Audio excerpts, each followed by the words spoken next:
Je remuerais ciel et terre. Vous ne seriez plus en sécurité nulle part si je m'attaquais à vous. C'est pas des conneries. Vous pouvez me croire. J'ai réglé leur compte à pas mal de gens. Vous pourriez bien braquer une arme sur moi si j'avais une dent contre vous. C'est pas ça qui m'empêcherait d'avancer. Pour m'arrêter, il faudrait me tirer dessus. Et vous auriez bien tort de ne pas me tuer parce qu'à notre prochaine rencontre, c'est moi qui vous tuerai.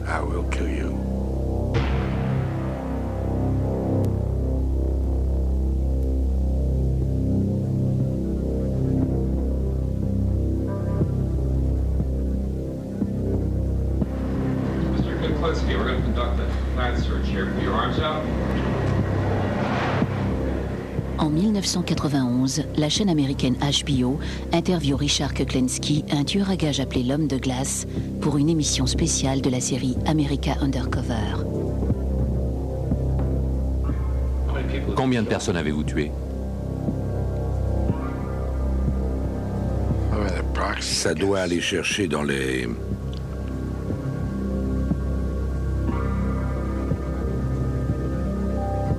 disons... plus d'une centaine.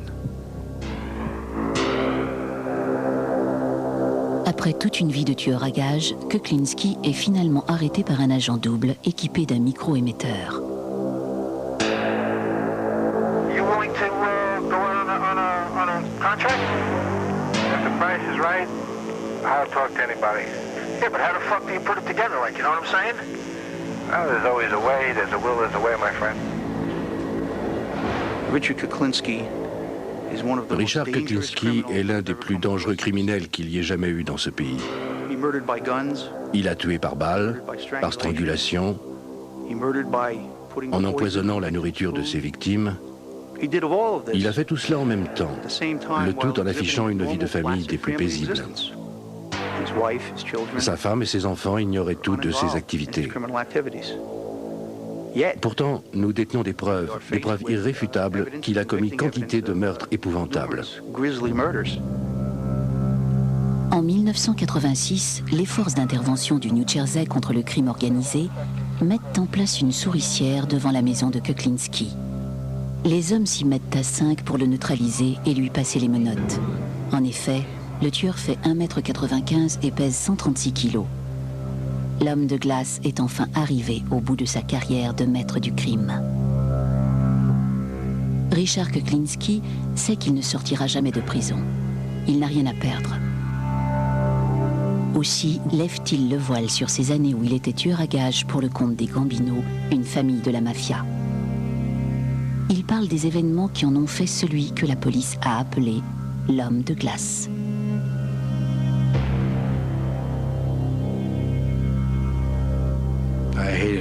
Je détestais mon père. Si j'avais pu, sans doute, l'aurais-je tué. Et cela m'aurait fait sûrement plaisir. Mon père me battait pour un rien. Je n'avais qu'à lever les yeux sur lui. C'est de lui que me vient cette impression d'être déconnecté quand quelqu'un meurt sous mes yeux. C'est surtout les grandes gueules. Les grandes gueules me rappellent mon père. Quand une grande gueule s'en prend à moi, je pars au quart de tour. Il ne m'en faut pas plus. Un soir, dans un bar, une grande gueule commet l'erreur d'insulter Kuklinski, alors âgé de 18 ans, et de le faire en public. Quelques heures plus tard, l'homme de glace entrevoit la possibilité de lui rendre la monnaie de sa pièce. En sortant du bar, je l'ai vu qui dormait dans sa voiture. Je me suis dit, je te tiens un petit con, ça va être ta fête. Je vais t'offrir un feu d'artifice. Et c'est ce que j'ai fait. J'ai dégoté une bouteille, de l'essence, et j'ai lancé le tout dans sa bagnole.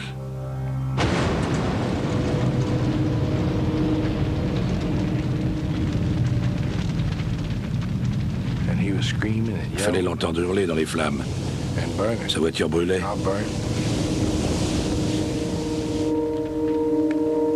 Ça sentait le cochon brûlé. J'ai poursuivi ma route et quand j'ai tourné au coin de la rue, on entendait toujours ces cris.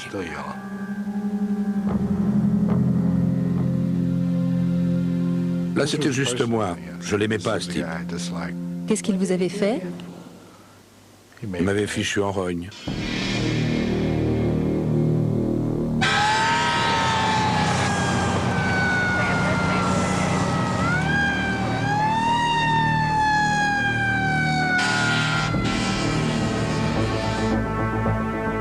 À 25 ans, Richard Kuklinski peut tuer de sang-froid. Dorénavant, il veut être payé pour ça. Il y a de l'argent à se faire dans le meurtre sur commande.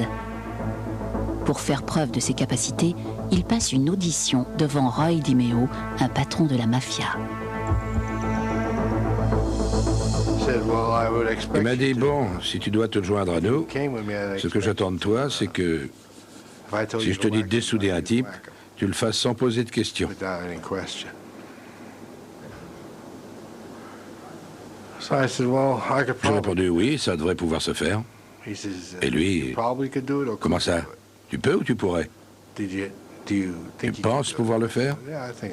Oui, je pense que je pourrais. Il a demandé à Freddy d'aller chercher la voiture. Il y est allé. Lui et moi, nous nous sommes assis à l'arrière et Freddy était au volant. On est allé quelque part, je ne sais pas où, c'était à New York. On est resté là pendant un moment. On est arrivé à destination. On a attendu un peu et de loin, on a vu un type qui venait vers nous. Il promenait son chien. Roy a dit, bon, tu vas descendre ce mec? J'ai demandé, hein, quoi? De qui tu parles? Il a répondu, ce mec-là qui promène son chien. Alors je suis descendu de la voiture. Je me suis dirigé vers ce type qui promenait son chien comme n'importe quel Pékin. Quand on s'est croisés, je me suis retourné et je lui ai tiré dessus.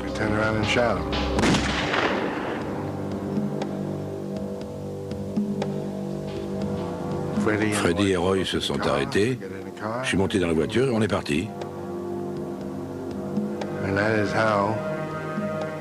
Et voilà comment je me suis retrouvé mêlé aux affaires de Roy.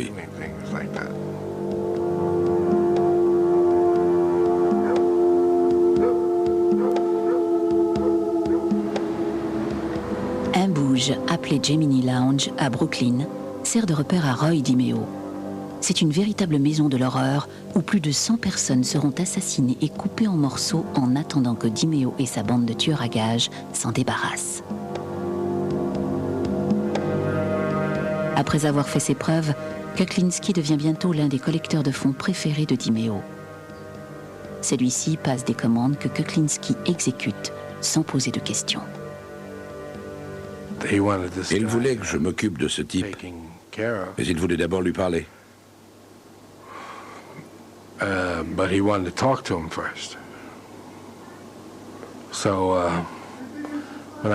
Arrivé sur place, j'ai demandé l'argent au mec. Il a répondu qu'il ne l'avait pas, que Roy n'avait qu'à attendre qu'il en trouve, un point c'est tout. Il devait attendre. Je lui ai dit qu'il allait devoir parler à Roy, qu'il voulait lui parler. J'ai composé le numéro et lui ai passé le combiné en disant « Tiens, il veut te parler ».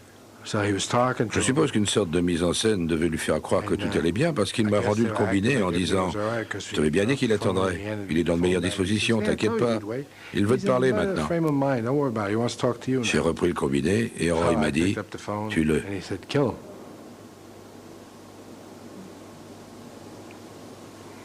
Alors je lui ai tiré dessus.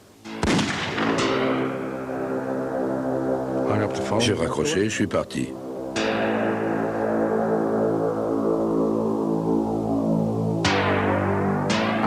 Je ne suis jamais que l'homme des situations difficiles, c'est tout. Je me considère comme un type qui fait quelque chose parce que quelqu'un d'autre le lui demande. Et qu'il me paye bien pour ça.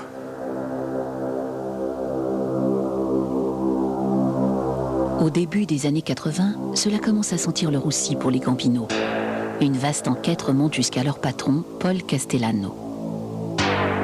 Au fur et à mesure que la pression augmente, la famille se fait de plus en plus de soucis quant à d'éventuels témoins. L'un, notamment, pose un problème majeur. Il s'agit de Peter Calabro. La famille passe commande et c'est Kuklinski qui décroche le contrat.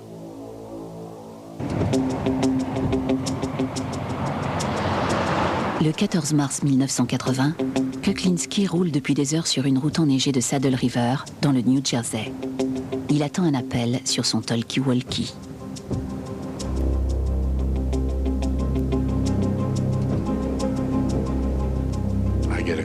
J'ai reçu un appel me disant qu'il était en route.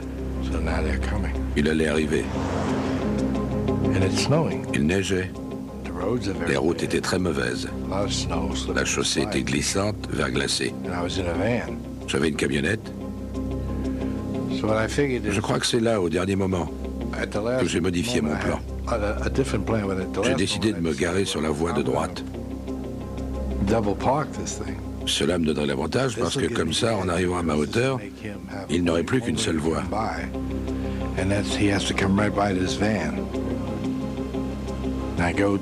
Je suis passé à l'arrière de la camionnette et je suis sorti. Avec mon arme, bien sûr.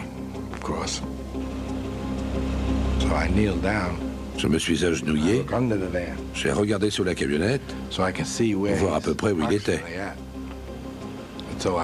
J'ai vu la voiture arriver. Quand elle a été presque à la hauteur de la camionnette, je me suis relevé au moment où elle est passée. J'ai tiré.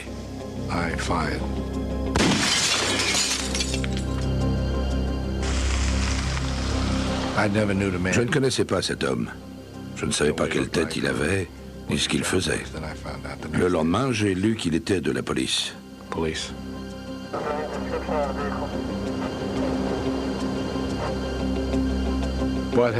Cela dit, même si je l'avais su, à partir du moment où on m'avait demandé de l'effacer, je suppose que je l'aurais fait de toute façon. Je ne pense pas que j'aurais refusé. Kuklinski a tué un flic qui a mal tourné et vendu des renseignements aux Gambino. Un flic qu'il fallait bien éliminer avant qu'il ne devienne un témoin à charge. Pour Kuklinski, des contrats comme le meurtre de Calabro sont de nature purement professionnelle. C'est ainsi qu'il gagne de quoi faire vivre sa famille. L'homme de glace mène une double vie. Il habite une rue tranquille de Bergen dans le New Jersey, entouré de voisins qui ne se doutent pas le moins du monde qu'ils vivent à côté d'un tueur de la mafia. Il fait tout pour que personne, pas même sa propre famille, ne découvre jamais qui il est réellement. Je ne lui posais jamais de questions. Je savais qu'il valait mieux m'en abstenir. S'il se levait à 2 heures du matin, s'il quittait la table au beau milieu du repas, enfilait ses chaussures et s'en allait, je disais juste au revoir. Pas où vas-tu, ni pourquoi tu sors. Il était entendu que c'était comme ça. C'est auprès de Barbara que j'étais le plus heureux. Elle n'a jamais été impliquée dans quoi que ce soit. Je ne lui disais jamais rien. Si je lui avais dit ce que je faisais, elle aurait eu la peur de sa vie. Elle savait que j'étais d'un tempérament violent. Et j'étais effectivement violent. Mais elle ne se doutait sûrement pas que je pouvais aller aussi loin.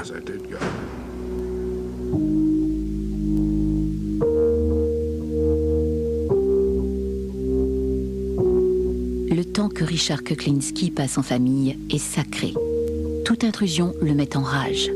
À plus forte raison si cela se produit pendant les vacances.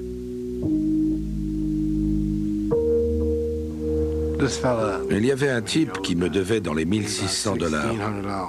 Noël arrive, je vais le voir et il me dit « Viens avec moi, on va se payer du bon temps, on va faire la fête, trouver des filles, tout ça. » Moi je réponds « Non, c'est cet argent que je veux, j'ai des choses à acheter. »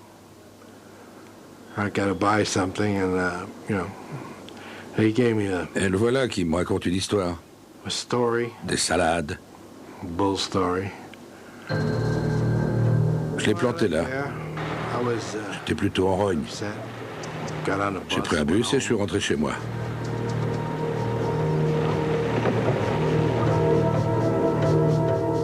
Je me suis mis à préparer les jouets pour les gosses. Mais ça me travaillait, ce truc. Ça me contrariait. Ça fichait mes projets en l'air. Le soir de Noël, après minuit, toute la famille est allée se coucher. Kuklinski prend sa voiture et se rend à New York. Je suis allé dans son bar. On m'a dit qu'il venait de sortir, qu'il était garé tout près de là, sur un parking. Le parking était fermé, mais il y était. J'ai vu sa voiture, le moteur tournait, mais elle était couverte de neige.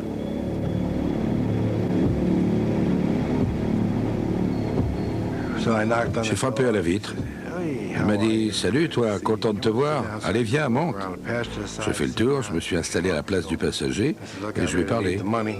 Je lui ai dit « Écoute, j'ai besoin de cet argent, ça va pas, ça, tu me prends vraiment pour une andouille ». Je tenais le revolver dans la main et j'en avais vraiment marre de ce bavardage. Il n'arrêtait pas de bavasser.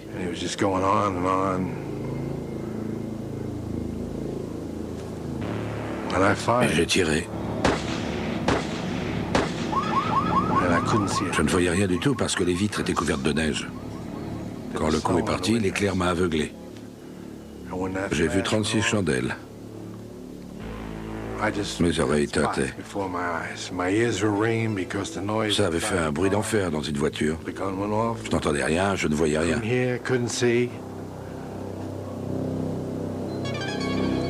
Là, j'ai paniqué. Je ne savais pas ce qui allait se passer. En tout cas, je l'avais touché à la tempe. Et quand il est retombé en arrière, le second coup l'a atteint sous le menton. Quand j'ai enfin pu voir quelque chose, je lui ai fait les poches. Il avait un rouleau de billets. J'ai pris mes $1600 et j'ai remis le reste.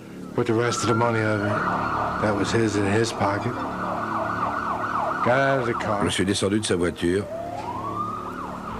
et je suis parti.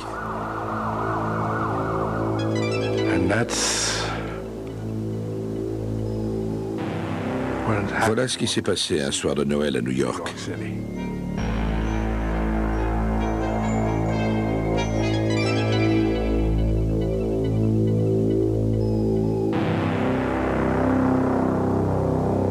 L'homme de glace tue par balle, à l'arme blanche, au cocktail Molotov et au cyanure. Mais il aime aussi faire des expériences. Avec l'arbalète, je lui tire une flèche en plein front. En fait, je voulais juste voir si ça marchait. Que faisait-il à ce moment-là? Il me regardait. Il était assis et vous étiez debout devant lui? Non, il s'est baissé pour me parler. J'avais fait semblant de lui demander ma route. Je ne le connaissais pas.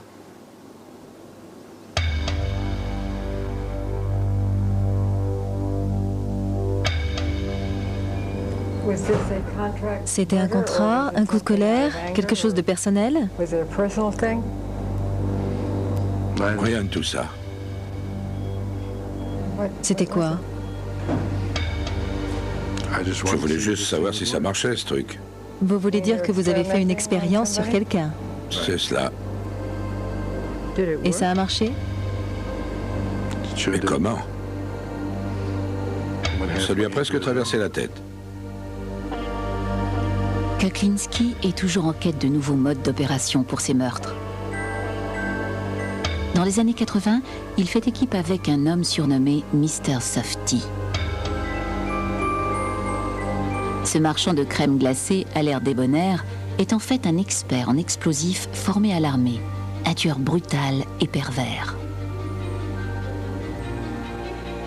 Mr. Softy s'appelait Robert Prongay à l'état civil.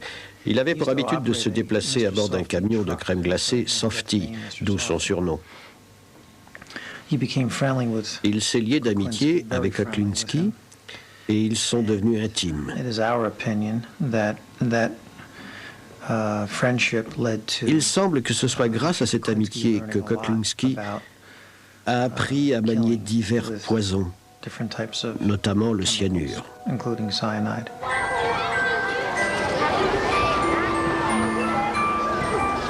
Il m'a vraiment appris beaucoup de choses. Mais il était complètement fou.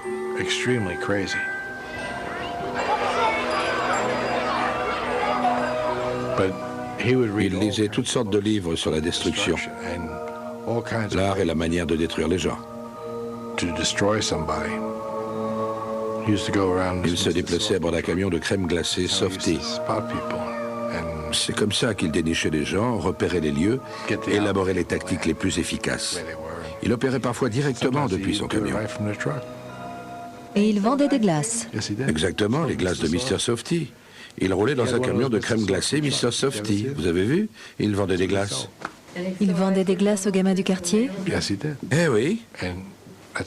Et il patrouillait dans ces quartiers. Il vendait des crèmes glacées aux gamins et il pouvait tuer leur père.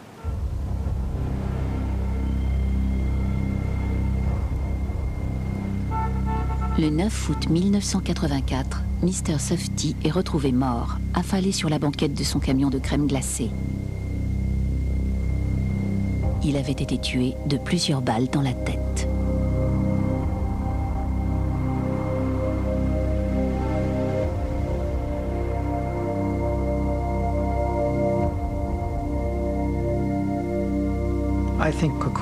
Je pense que Kuklinski a tué Prangay parce qu'il se servait de lui.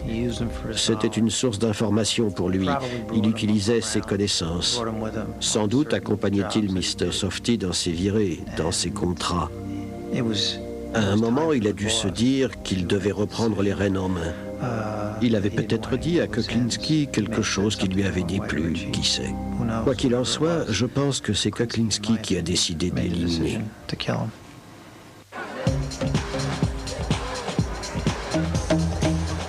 Après le meurtre de Prangay, on loue les services de Kuklinski pour un contrat extrêmement dangereux. Personne d'autre ne s'y serait risqué. Là, dans une boîte de nuit bondée, la technique du meurtre au cyanure hérité de Mr. Softy va se révéler fort utile. C'était pas facile pour moi de l'approcher dans une boîte de nuit. J'étais vraiment mal parce que l'emploi du temps était serré.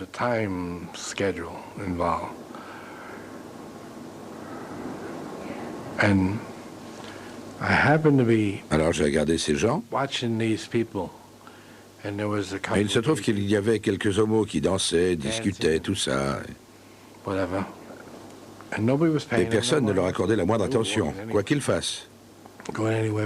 En fait, les gens évitent de fixer les homos. D'où l'idée de me déguiser en homosexuel. Mais comment est-ce que j'allais bien pouvoir m'en tirer? Un mec de 136 kilos qui joue les folles, c'est un peu tiré par les cheveux, non? Alors, tant qu'à faire, j'ai joué le tout pour le tout. J'ai trouvé les nippes les plus folles dingues que vous puissiez imaginer. J'étais l'homo par excellence. Bien sûr, ça risque de vexer la communauté gay, mais j'ai rien contre eux, moi. Enfin, j'ai dégoté un pull jaune canari, un falzar fluo, des pompes à semelles compensées, moi qui suis déjà grand.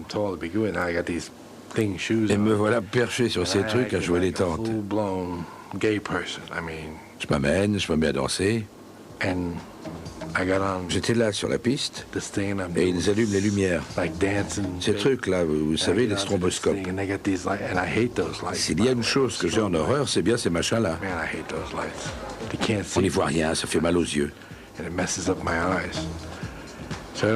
Enfin bref, j'essaie de me rapprocher du mec.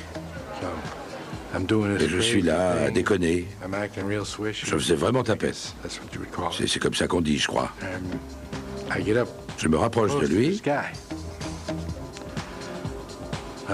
et je le bouscule. Dans ces endroits-là, tout le monde bouscule tout le monde.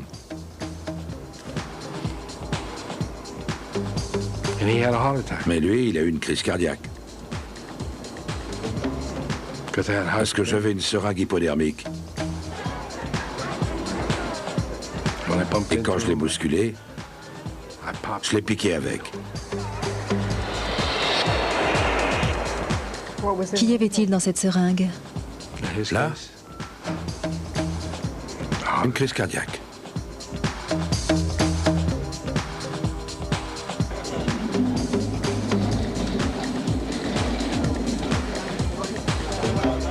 Richard Kuklinski est un tueur de sang-froid, cela ne fait aucun doute.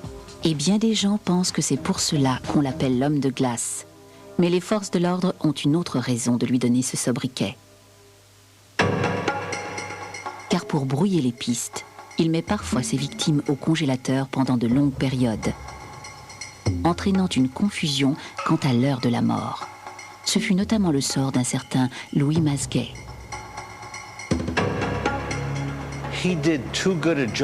Sur ce coup-là, il a péché par excès. Il avait laissé le corps au congélateur pendant plus de 2 ans. Puis il l'a ressorti et s'en est débarrassé. Or, on l'a retrouvé avant qu'il soit complètement décongelé. Quand le légiste a pratiqué l'autopsie, il a trouvé de la glace à l'intérieur du corps.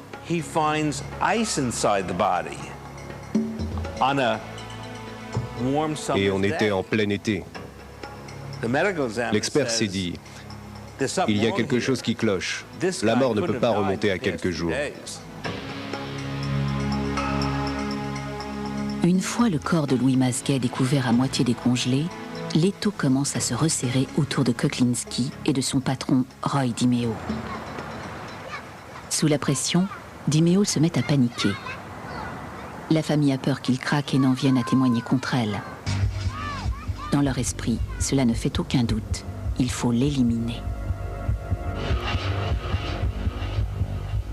En 1983, on retrouve le corps de DiMeo dans le coffre d'une voiture. Il a 5 balles dans la peau et la mort remonte à 1 semaine. Certains pensent que Kuklinski pourrait en être l'auteur.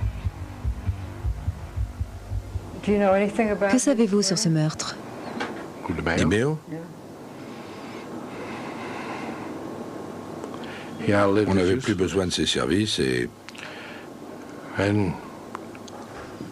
il était sur une mauvaise pente. Tout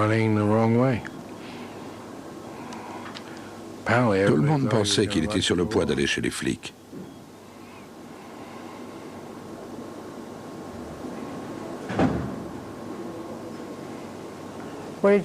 Cela vous a fait quoi quand il a été tué? Qu'avez-vous ressenti? J'étais dévasté. Non, je blague.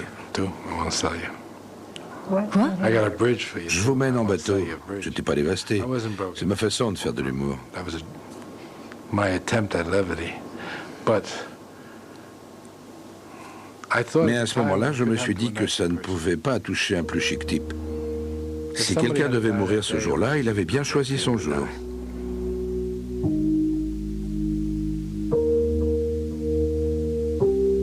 Pendant les 3 années qui suivent, l'Office de la répression du crime organisé du New Jersey concentre ses efforts sur Kuklinski.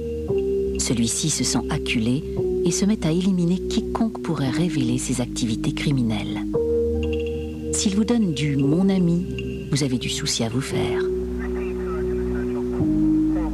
Les amis d'hier deviennent vite les ennemis de demain.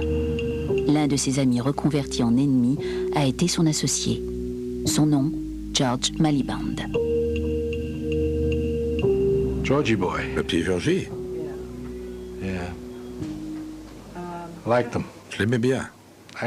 Sans blague. Je l'aimais bien. C'est un des rares pour qui j'ai eu réellement de l'affection. Mais Maliband prend de mauvaises habitudes. Il accumule des dettes de jeu qui s'élèvent à plusieurs milliers de dollars. Kuklinski se porte garant pour lui, mais lui conseille de payer. C'est alors que Maliband commet une erreur fatale. Il menace Kuklinski de s'en prendre à sa famille s'il ne le couvre pas.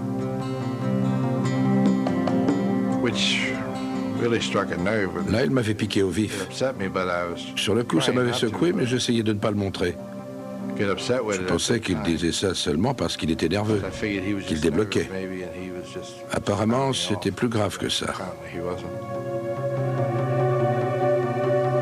L'homme de glace ne parvient pas à oublier que Miliband a menacé sa famille. Quelques semaines plus tard, il commence à envisager de le supprimer.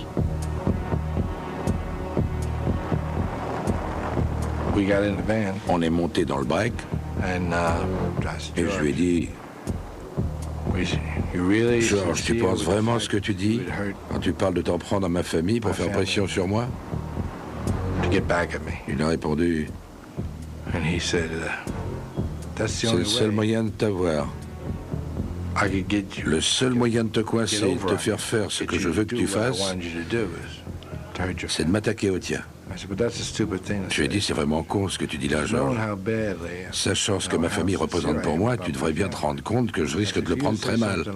Il a rétorqué, mais non, tu ne le prendras pas mal. T'aurais trop peur qu'il arrive quelque chose à tes enfants. J'ai dit, eh ben c'est là que tu te trompes, George. Parce que je vais mettre fin à tout ça. D'ailleurs, je vais y mettre fin tout de suite. Et j'ai tiré 5 fois. Comme il était juste à côté de moi, j'ai vu les balles lui rentrer dedans. On était assis dans le break, moi au volant, le petit George à la place du passager, comme ça. Les balles ont fait bang, bang, bang. Et encore bang, bang. Je voyais le tissu de sa veste qui bougeait. Parce que les balles, ça fait des petites marques. Ça faisait comme des brûlures sur le tissu. Kuklinski se débarrasse volontiers des cadavres en les mettant dans des tonneaux. Mais avec George Miliband, 1m82, 136 kg, la chose n'est pas facile. Une fois que je l'avais descendu, j'ai eu un problème avec une jambe. Un sacré problème, vous pouvez me croire. Je pouvais bien faire ce que je voulais, pas moyen de la caser, il a fallu couper. J'ai mis le couvercle, j'ai roulé jusqu'à Jersey et là je l'ai balancé.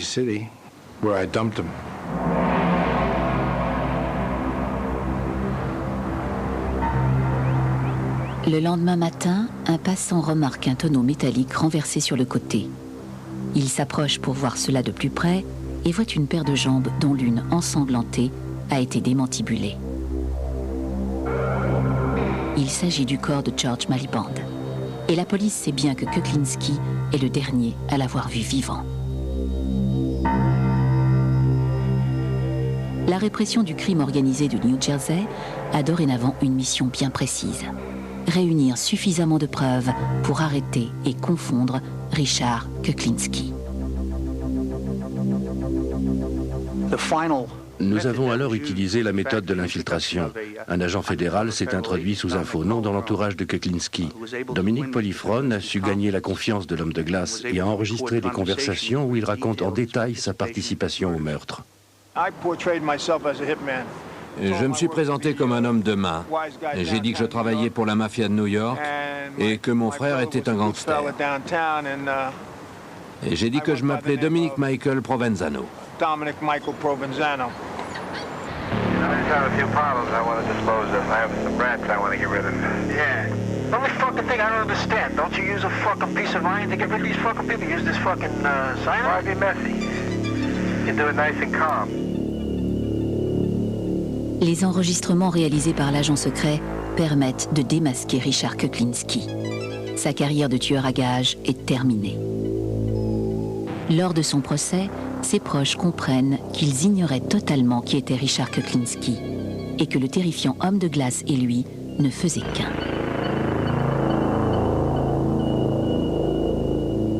Richard Kuklinski a été condamné à plusieurs peines de perpétuité qu'il purge maintenant au QHS de la prison de l'État du New Jersey. Ironie du sort, son jeune frère Joey purge lui aussi une peine de perpétuité dans le même établissement. Il avait 25 ans lorsqu'il a été condamné pour le viol et le meurtre d'une enfant de 12 ans. Après avoir étranglé la fillette, il avait traîné son corps par les toits avant de la jeter, elle et son petit chien, d'une hauteur de 12 mètres.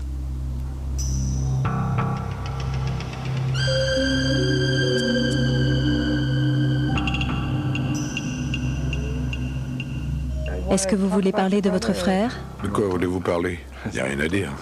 Nous n'avons encore jamais parlé de lui. Puisque vous le souhaitez, parlons-en. Il est ici depuis quelque chose comme 25, 27 ans.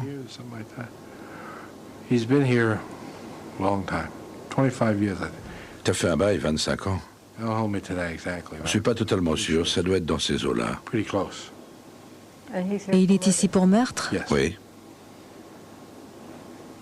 Que s'est-il passé? Quel âge avait-il? C'était un jeune homme. 20 ans et quelques, je crois. Et dans son cas, que s'est-il passé? Pensez-vous qu'il soit le produit de ce que vous-même avez subi? On a le même père. Est-ce que vous le voyez? On se croise. Vous lui dites bonjour et vous continuez votre route? Ça va, Joey? Et toi? Prends soin de toi. C'est tout? Je vous l'ai dit, je suis pas un bavard. Et encore, j'en fais beaucoup avec lui. Et il essaye de vous parler, lui? En fait, je crois qu'il en dit encore moins que moi. Réflexion faite, je crois qu'il répond même pas. C'est dommage. Ça dépend comment on voit la chose.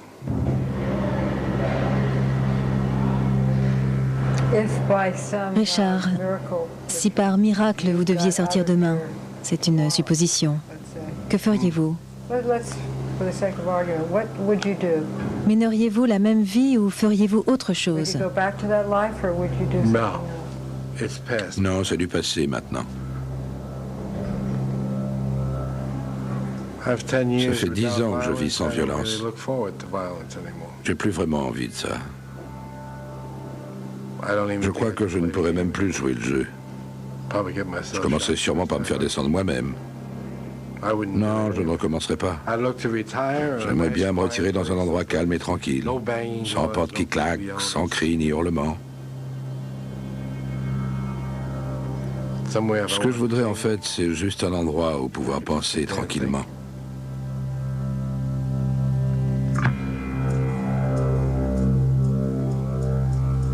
Y a-t-il un meurtre que vous refuseriez de commettre, même si on vous payait pour? Oui. C'est-à-dire? Je ne tuerai pas un enfant.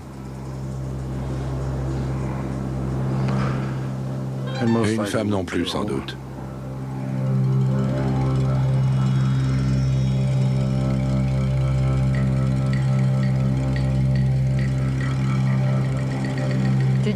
Avez-vous jamais pensé à épargner quelqu'un? Et si oui, pour quelle raison? Oui.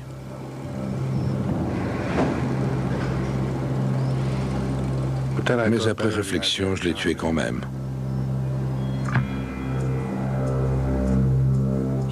Avez-vous jamais tué quelqu'un que vous aimiez bien? Tous mes amis sont morts. À un moment donné, j'ai certainement eu de l'affection pour eux. Mais pas au moment où vous les avez tués. Je les aurais peut-être tués quand même.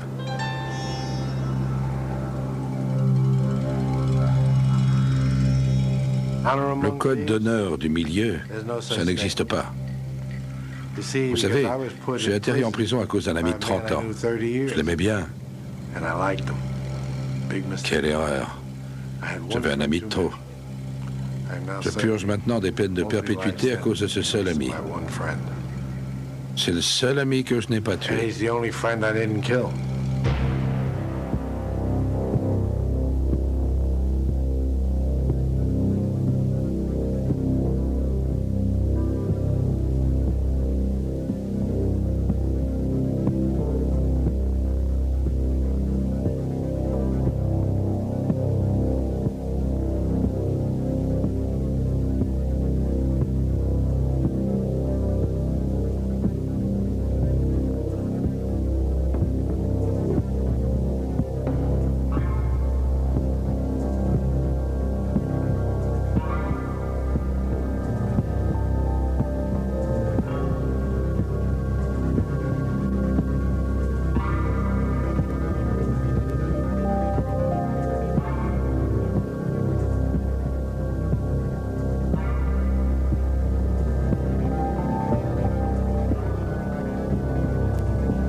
Hoffa?